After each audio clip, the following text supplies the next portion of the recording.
Hello everyone, welcome back to Humble Mysteries, a podcast about ordinary people and extraordinary events. Today's episode is episode number 12.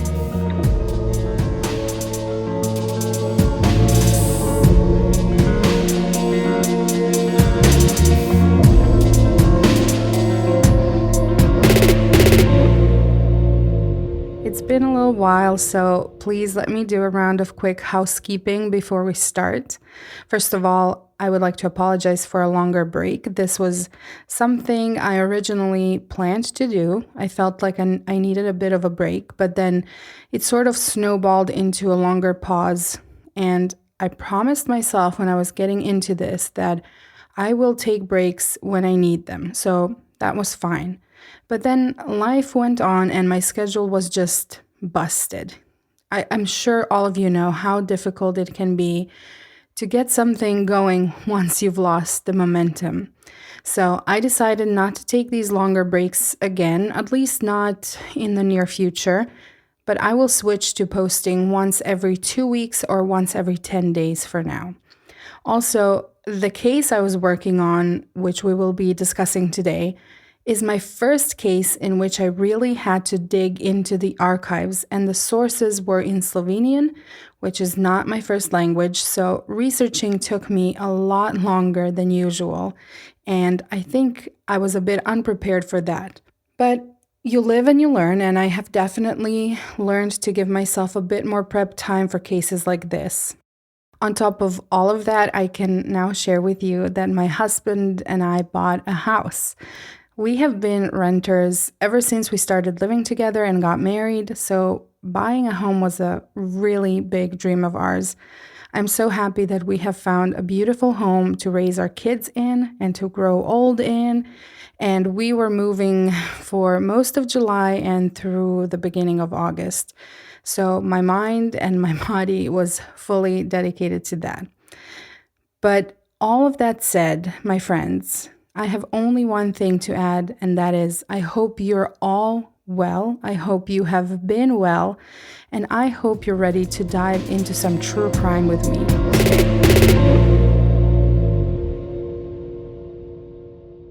In the summer of 1979, Hermann Lampenau, a German tourist, was traveling through Slovenia. Sometime in late July, while visiting Ljubljana, the capital of Slovenia, he was looking for a place to stay and ran into a Slovenian man who told him he had a place for him. Hermann thought himself lucky and arranged with the man to take him where he needed to go after they'd both finished eating. Hermann put his suitcase into the man's car and they both went to eat at the pub named Pri Cirmanu in Medno.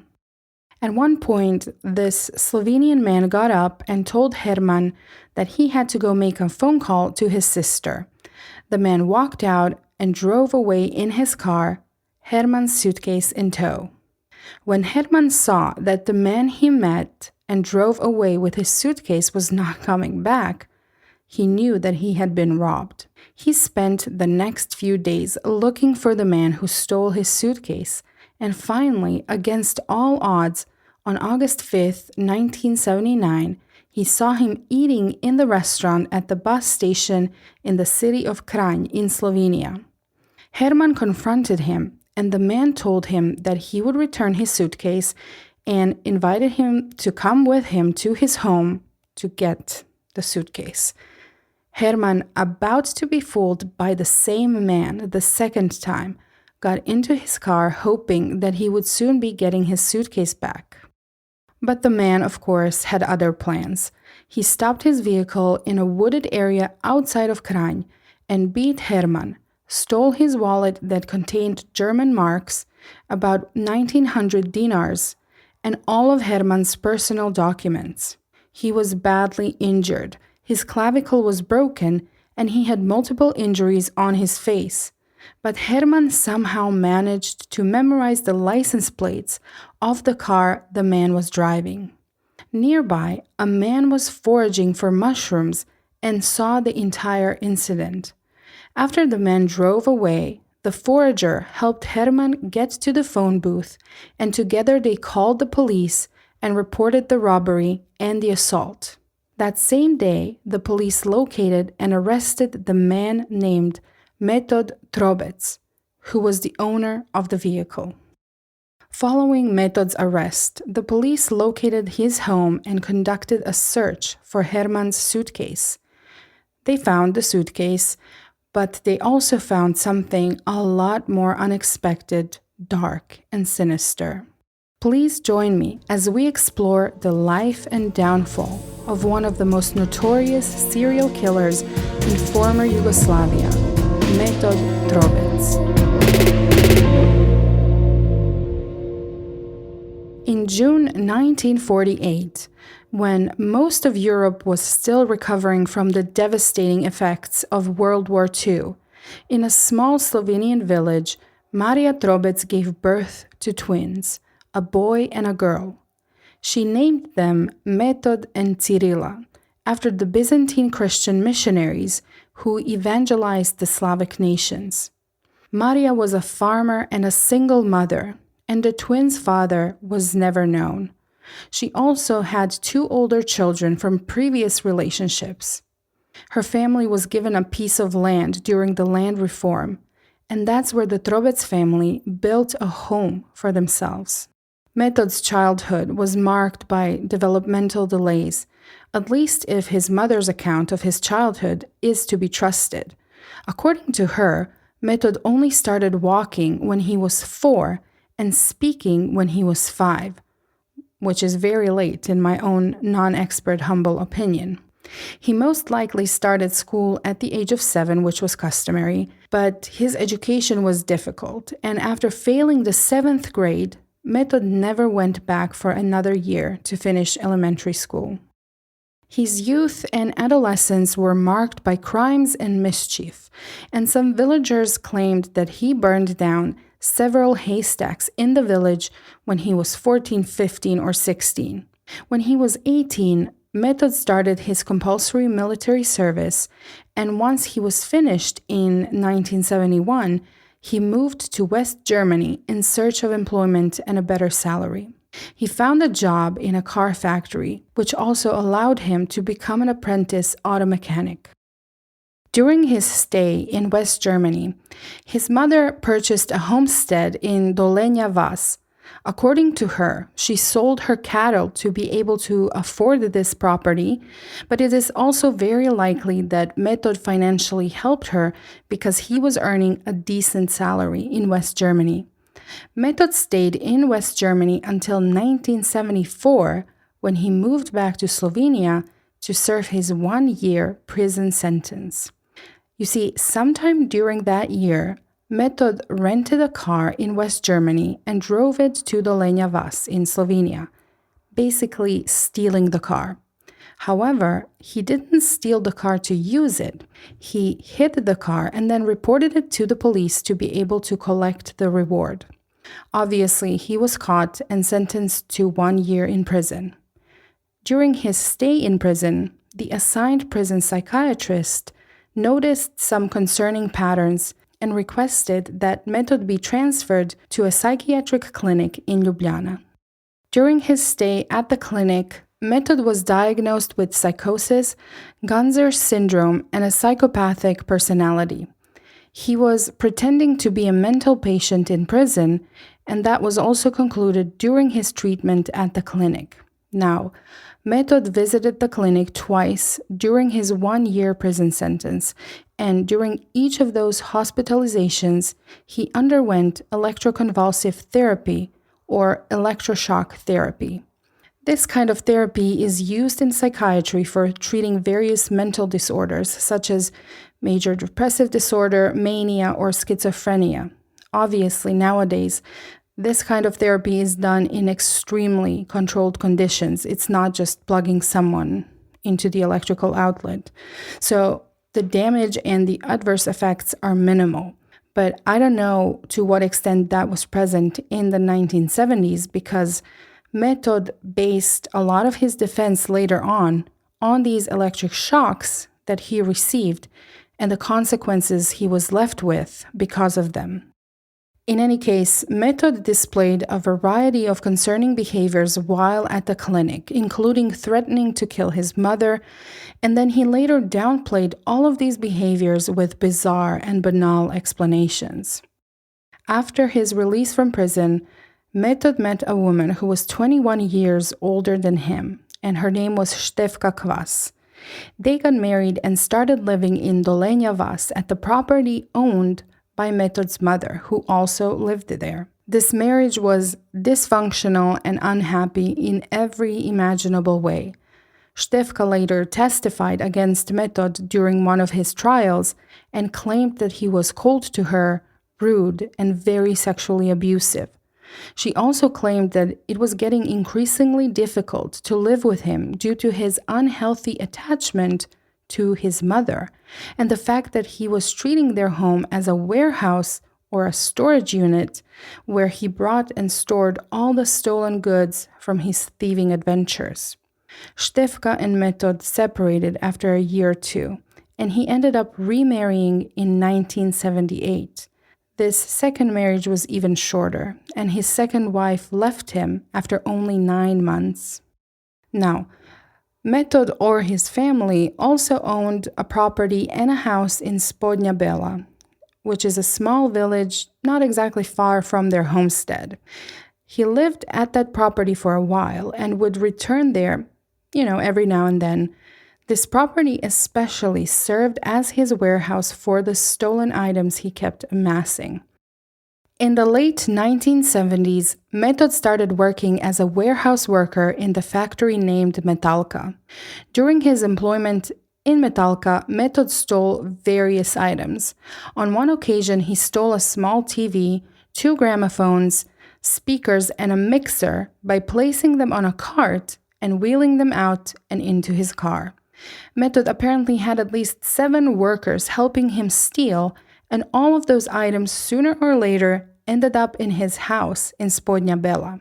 But there were smaller, more personal items stored there as well, and to obtain those, Metod would drive around in his car, offering help to people he saw struggling with their luggage or walking home. He would offer them a ride, then take them to a secluded area where he'd beat them and rob them.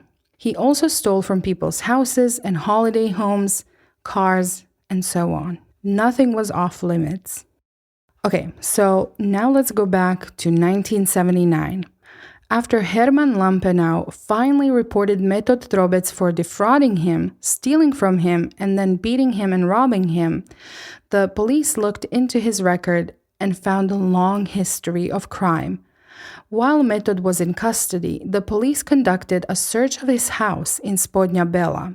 There, they discovered a treasure trove of stolen items, those that Metod hadn't been able to sell yet. They found multiple items stolen from the Metalka factory, but the police's interest peaked when they discovered multiple items that didn't seem like anything someone would want to buy or sell.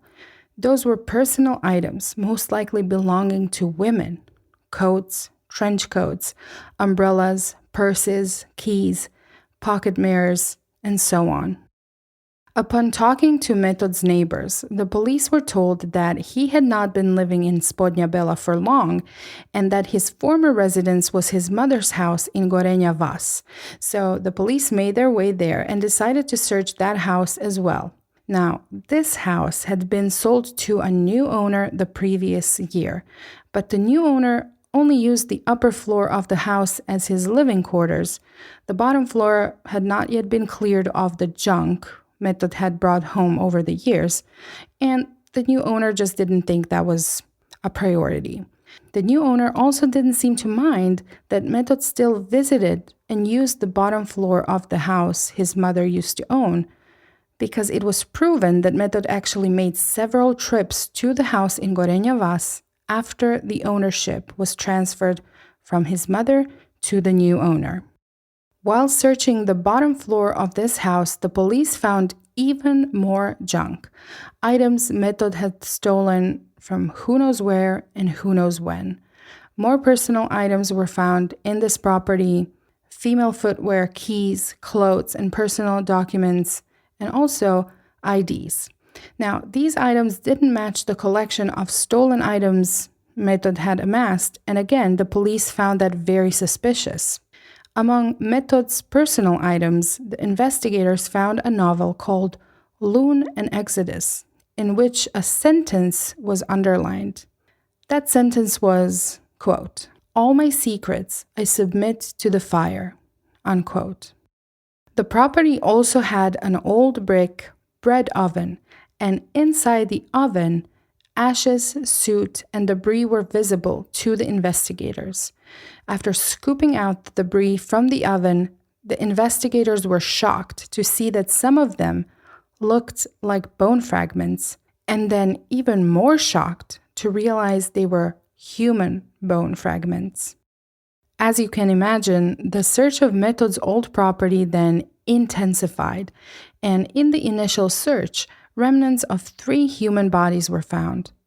When it came to identifying the remains, the police used a missing persons database, personal documents found on Metod's property, and personal items that didn't match Metod's collection of stolen items.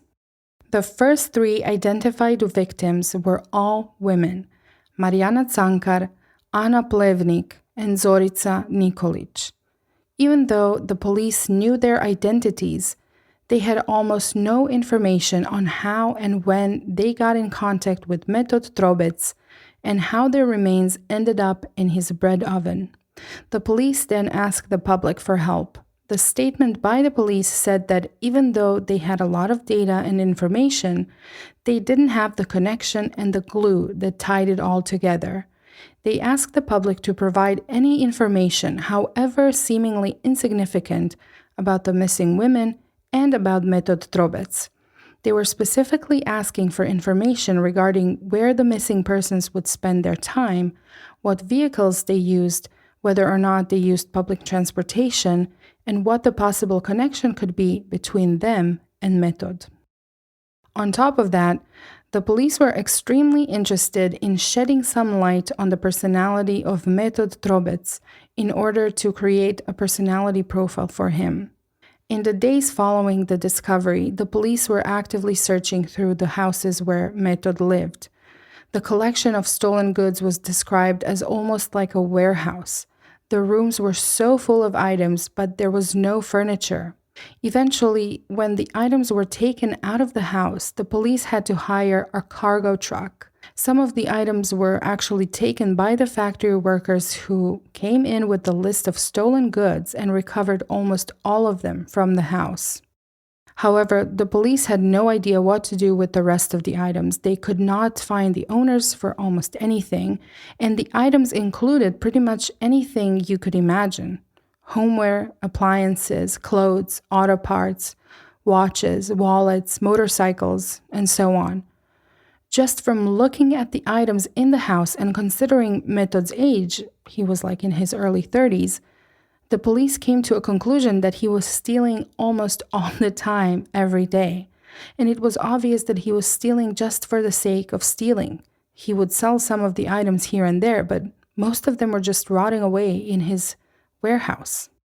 Once the public started coming out with their experiences with Metod, among the information that came to the police from the public were incidents such as the time when Metod impersonated a taxi driver, took in a female passenger, robbed her, and left her in the middle of nowhere.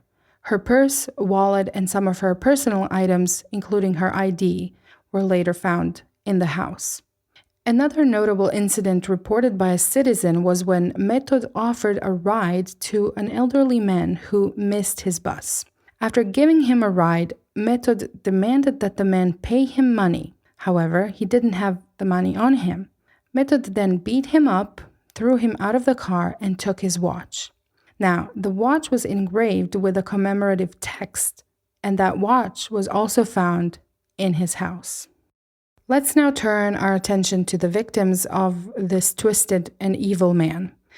I will discuss this a little bit later, but just so you know, we know what happened to these women from Metod's own testimony during the investigation. Vida Markovčić was 19. She was born in Gornja Brezovica to a single mother, but ended up growing up with her grandmother, her aunt, and eventually she was moved to an orphanage. After leaving the orphanage, she moved in with her mother. However, that partnership wasn't working out well. Vida would get physically assaulted by her mother, and eventually she escaped and went to Ljubljana, the capital of Slovenia. She was described as a bit wild and all over the place. Her mother claims she was a sex worker and that's how she made her money, but in reality it is unknown what Vida was doing and how she made a living. Metod met Vida in the spring of 1976. He said they met in Ljubljana where they shared drinks and chatted in a pub. Afterwards, Metod offered her a ride on his motorcycle and they drove to his house in Dolenja Vas. Vida ended her young life in Metod's house, leaving only a few clothing items behind, which were, interestingly enough, to identify her and place her in that house. Mariana Cankar was 53. She was retired, but because she lived alone, she was working as a cleaning lady, cleaning other people's homes and businesses. Metod also met her in a pub in Ljubljana on March 25, 1977.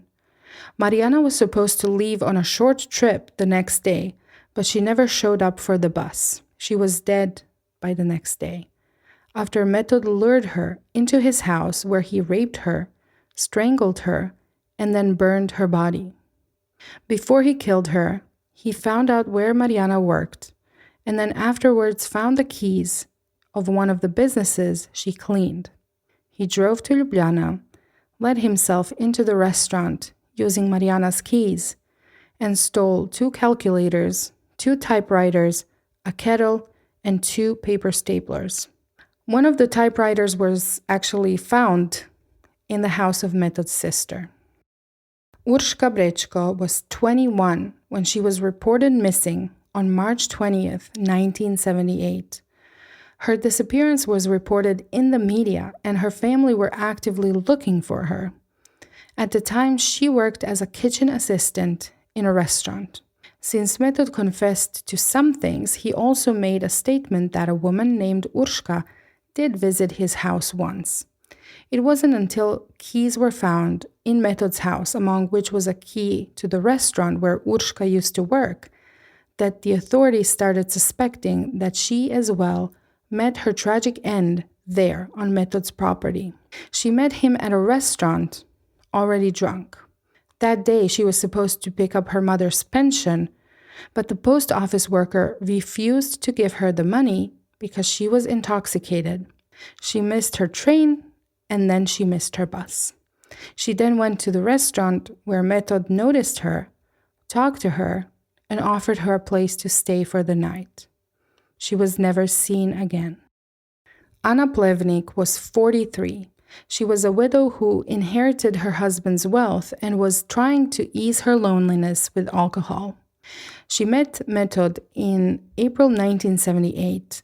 She must have thought he was a kind man. He most likely spoke to her insecurities, and she felt like he understood where she was coming from and what she was going through. Somehow, that was enough to get her to come home with him. Only her ID was left after her body was burned in the bread oven. His last known victim was Zorica Nikolic. She was 32, and unlike the other women we mentioned, she was actually an acquaintance of Metod's.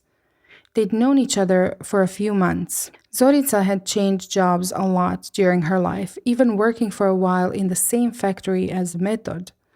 On November 17, 1978, she and Metod met at a restaurant, then later went together to a bar.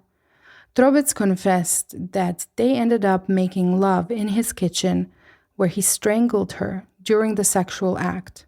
Her keys were later found in Metod's house. Her coat was found in the possession of Metod's sister. Zorica was also the only victim who was identified through her dental records after the investigators found a piece of her mandible in the oven. Apart from all of them being women, there is another interesting common denominator among Metod's victims. All of them were women who didn't really have anyone.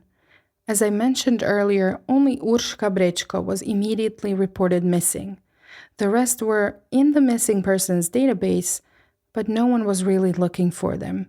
They were women who struggled with a lot of issues, whether that was mental health, poverty, alcoholism, or other insecurities. Metod had an impeccable eye for a specific type, the type that was most likely flattered by the male attention, felt safe because of his fake kindness, and his inexplicable interest in them. Before he was tried for the murders, Metod stood trial for his assault and robbery of Hermann Lampenau. This trial was a very good intro into the bigger trials that unveiled a lot of the information that we know about this case. But before we get into that, let's talk about his second stay at the psychiatric institution. If you recall, Metod was hospitalized and treated in a psychiatric clinic back in 1974. After his arrest in 1979, he was again put under supervision at a hospital in Zagreb, the capital of Croatia. This hospitalization was part of the investigation into Metod and his mental state. The psychiatrists came to the conclusion that Metod has psychopathic tendencies, but that he was fully aware of his actions and had no memory lapses. It was concluded that the level of premeditation, callousness, and calculation points to the fact that he was operating at full mental capacity and that he was fully aware of what he was doing. While at the hospital, Metod again received electroconvulsive therapy or electroshocks. I was able to find information that this therapy was provided because of his lack of cooperation with the staff. However, I am not fully certain that that would warrant such therapy. In any case, this was the second time he was treated with electroconvulsive therapy. During his first trial that was going on in September of 1980, Metod stated that he didn't remember anything. He claimed that he had no memory of ever meeting Lampenau or anything that had anything to do with him and the case. Metod and his defense team attributed this memory loss to the electroconvulsive therapy that he received earlier that year and also in 1974. Their claim was also that the treatment significantly changed his personality and his mental state. Despite his defense, Metod was found guilty on 3 charges.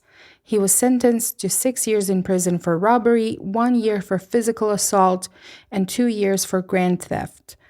The court put together those sentences and sent him away for 8 years in total. Metod was then sent to jail to await his trial for murders. After his arrest in August of 1979, the police investigation found evidence of 2 more murders in connection to Metod Trobec. These discoveries were a result of the public providing information to the police and aiding the investigation. Eventually, 2 more disappearances were connected to Metod Trobec, those of Vida Markovčić and Urška Brečko. After their personal items were discovered in the pile of stolen goods in Metod's house, and their relatives identified them as belonging to the 2 missing women, the manure pit on the property was dug out, and their remains were found there. Now, before we go into the details of the trial, it is important to mention that Metod was thoroughly interrogated during the investigation, and he actually confessed to sexually assaulting the women who came with him to his property and then murdering them either during the sexual act or afterwards. That's actually how we know what happened to his victims. He said he would strangle the women, dismember them, and then burn their bodies in the bread oven. He would then take the ashes and the bone fragments and dispose of them next to the barn in the manure pit. Metod showed the investigators where they would find the ashes. He also provided details for each of the women he murdered, and more details on his criminal activities that had to do with robberies, theft, and various assaults. However, as you will soon hear, when the trial started and Metod was on the stand to answer for these crimes, he had a very different story. And then finally, on October 30th, 1980, the trial for these 5 murders began. And even though Metod did give information on the murders, as I just mentioned, and had obvious guilty knowledge, during the trial he chose not to provide any answers. His chosen defense was to respond to accusations with maybe. Maybe I did it, maybe I didn't. It is possible that I did it. It is also possible that I didn't do it. He refused to admit involvement in any of the 5 murders that he was being accused of.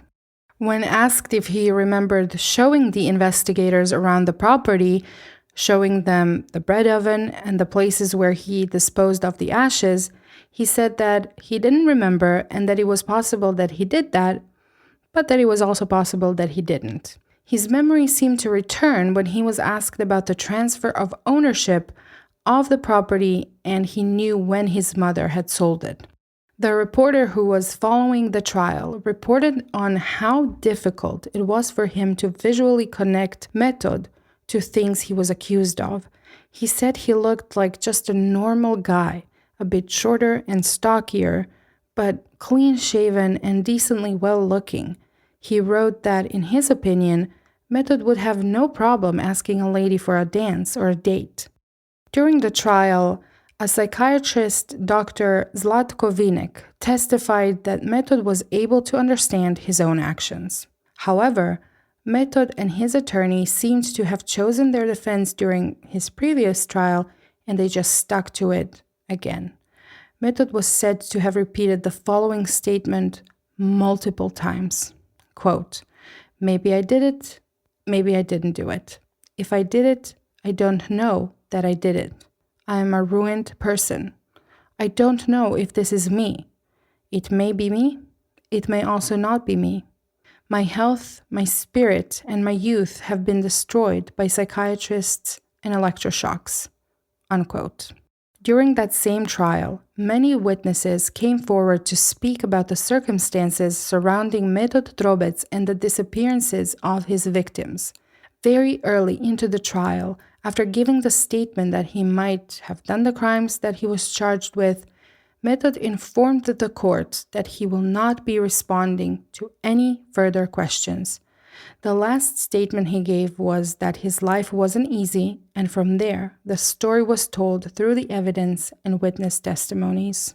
Because Metod based so much of his defense on the fact that he received electroconvulsive therapy and the allegation that that somehow changed his entire personality, one of the biggest testimonies during the trial was the testimony of psychiatrists.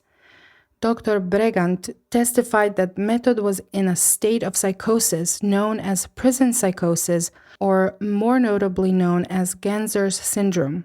This is the type of dissociative reaction to an intolerable mental situation. He explained that a person's subconscious mind tries to escape the situation, and the result is a psychosis which can be observed in the patient giving nonsensical answers to simple questions, pretending to be mentally or physically unwell, or distorted communication. Multiple doctors also testified about electroconvulsive therapy and assured the court that there was no way Metod could have suffered such intense consequences. These testimonies made Metod so angry, he exclaimed in court that he would sue the psychiatrists. Among other witnesses, Maria Trobec, Metod's mother, testified as well. After over 2 weeks, the trial concluded with both the prosecution and the defense bringing forward their closing arguments. The prosecution asked the court to find Metod guilty and sentence him to death. The defense, however, tried to explain how each of the victims inexplicably died on Metod's property of natural causes. According to them, Vida Markovčić died from a drug overdose. Marijana Cankar suffered an epileptic seizure. Urška Brečko choked on food. Ana Plevnik died in a state of delirium. And Zorica Nikolić took her own life.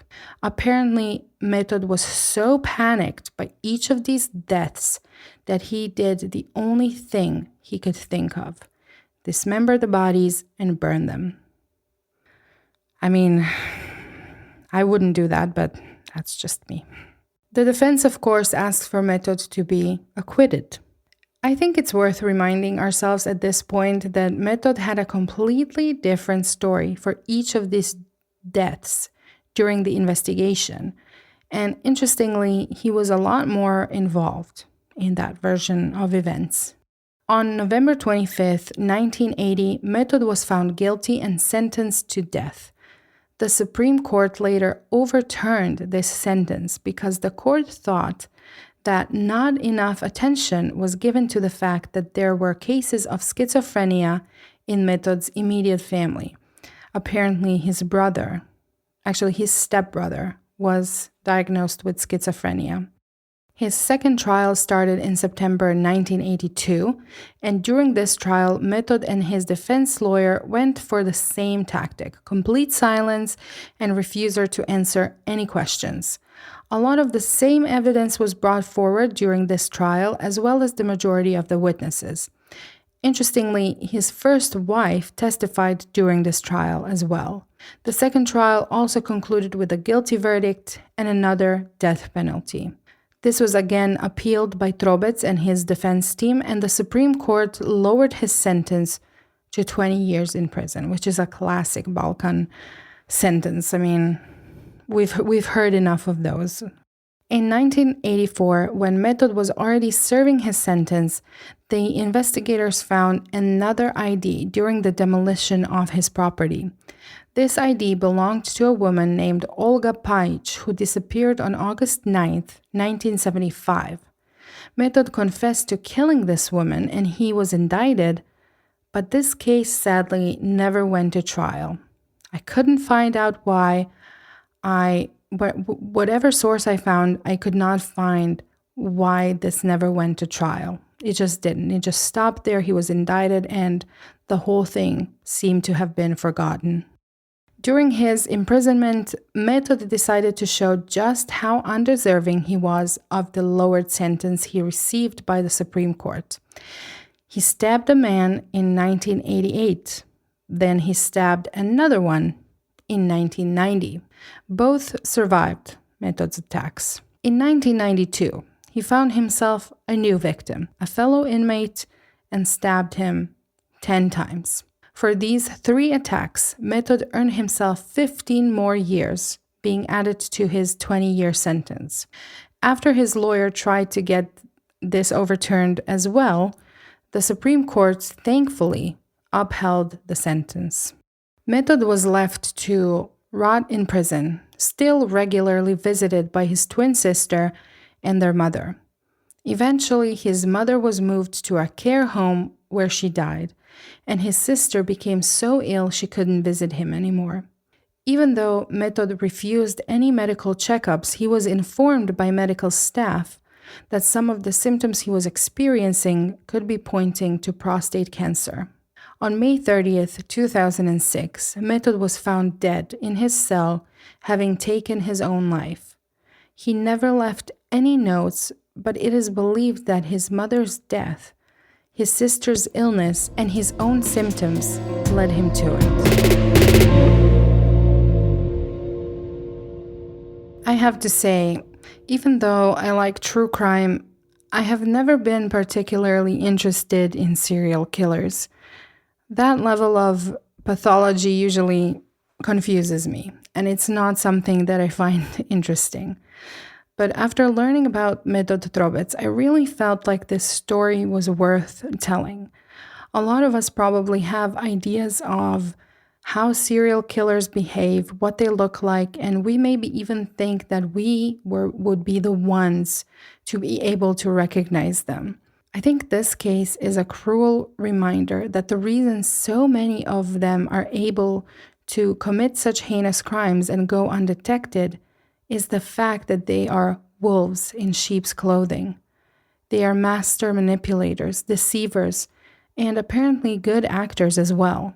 It is very sad to think just how little human life meant to Metod, how easily the decision to murder was made, and how quickly he was ready for another victim. And it makes it even more difficult to understand that he was so attached to his mother and to his sister, both of whom were vulnerable women, just the same as the ones he was preying on. Metod preyed on unsuspecting, vulnerable women. He toyed with their lives as if they were expendable, stabbed inmates for simple misunderstandings, and yet, interestingly, the last life he took was his own. Guys, thank you so much for joining me for another episode of Humble Mysteries. I appreciate you all so much, and I'm so happy to be back. If you would like to support my show, please find me at Humble Mysteries Pod on Instagram. You can find me on YouTube. You can like, comment, share. Interacting with this episode in any way helps so much. Thank you again, and until next time, please keep yourselves and others safe. Bye.